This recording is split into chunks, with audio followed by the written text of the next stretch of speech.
So, where we last left off, I was taping. I used an immense, obscene amount of tape, but I figured I need to get this done, and yeah, I'm still at it.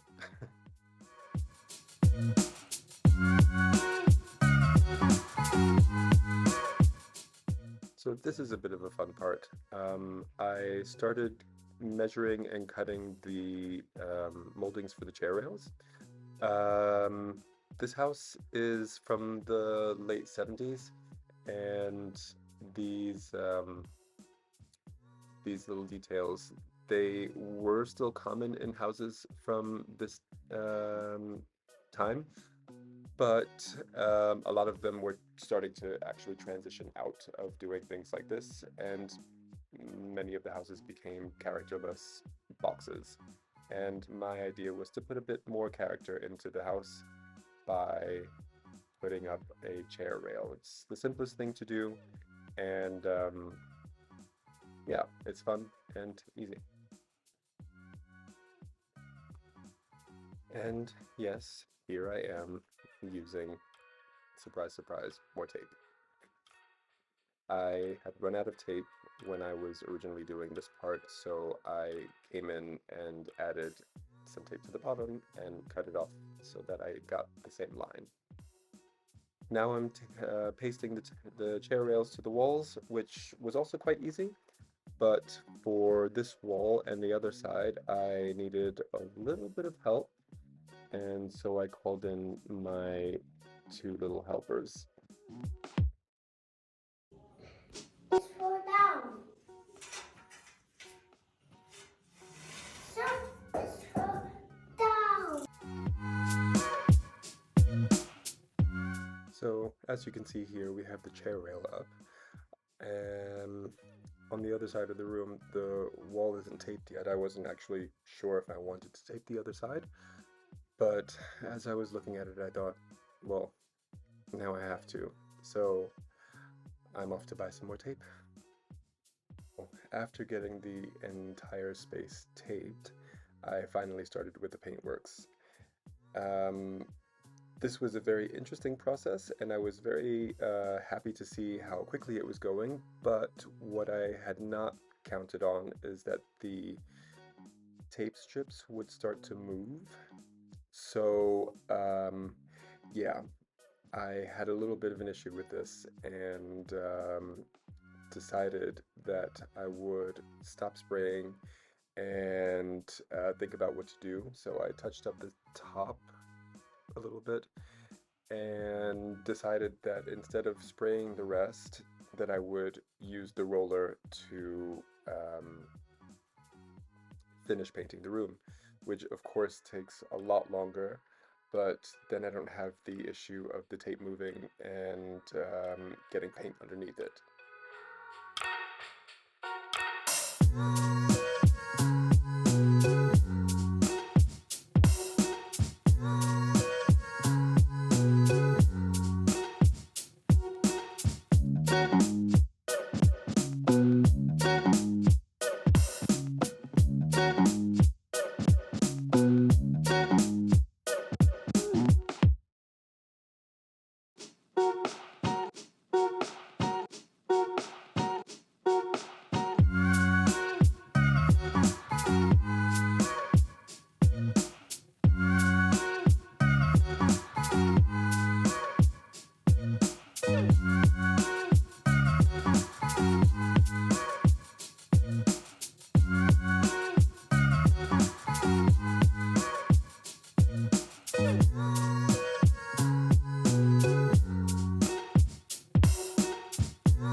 So, after rather a long process, I am done with the first coat. It very, very clearly needs a second, but so far I really like the progress that I'm making, and looking forward to continuing.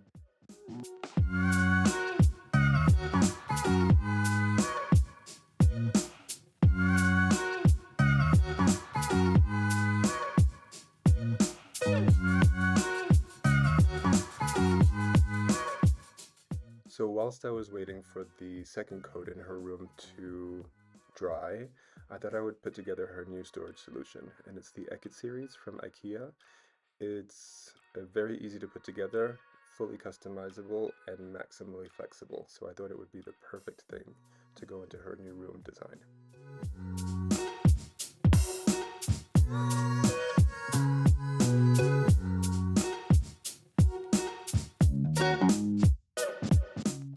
So here it is, the moment I've been waiting for. The second coat is dry, and I am going to start taking down the paint strips. This should be a very, very satisfying process. Let's see.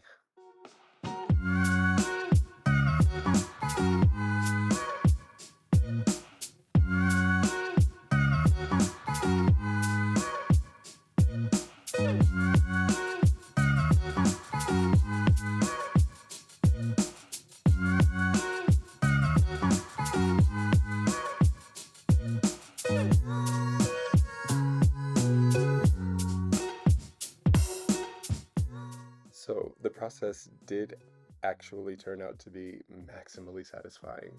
What I was a little bit disappointed by, though, was the fact that the paint did, of course, get into some of the creases of the walls.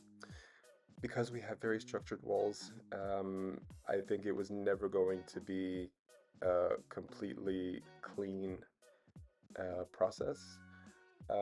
But because of the tape strips moving under the pressure of the paint sprayer, there were issues, and of course, simply because of the texture of the walls, we just were not able to get that crisp stripe detail that I was looking for.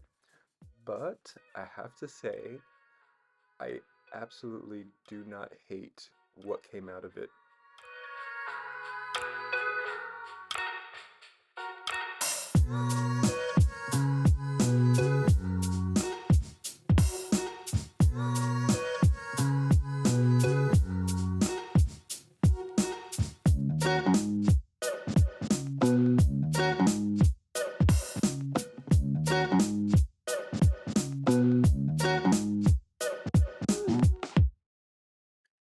And here are the finished stripes. The tape is all down, and I think the room looks really, really great. Of course, as I said, the tape was moving and some of the paint got into the creases and underneath the tape. So you see a lot of imperfections, but in a way, I think it fits. It's very nice. I may try and touch up some of those spots a little bit later, but for now, I'm very, very satisfied with how it turned out. The Egged storage solution comes with these great templates that you just tape to the wall, and it takes all of the guesswork out of where you need to put your holes for the mounting rails. You get a perfect match every single time and no superfluous holes. It's also a really great way to check out the layout before you commit to it.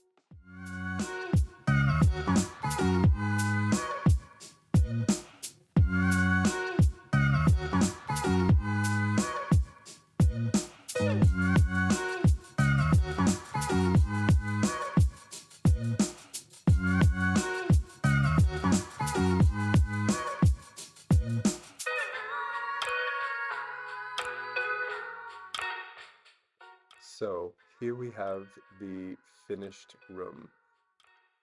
I'm very, very satisfied with how it came out. I didn't record myself doing the decorating because I was running on very little time and also very little sleep. But there are many new little areas in the room that I think she'll enjoy. For example, this little seating area. It's a kind of cozy spot where she can just cuddle up and play with her stuffed animals. Her bedspread I didn't change because she complained about it once for a full month. Here she has her little reading corner with some of her favorite books. She still has this little storage area over here for her Legos, which she plays with my husband. This is some of her artwork in some picture frames that she chose herself. And of course, the tent. She loves, loves, loves her tent. Here she gets her stories read at night. And just some knobs and hooks for when she needs them later, and some extra storage for toys that she doesn't play with as much.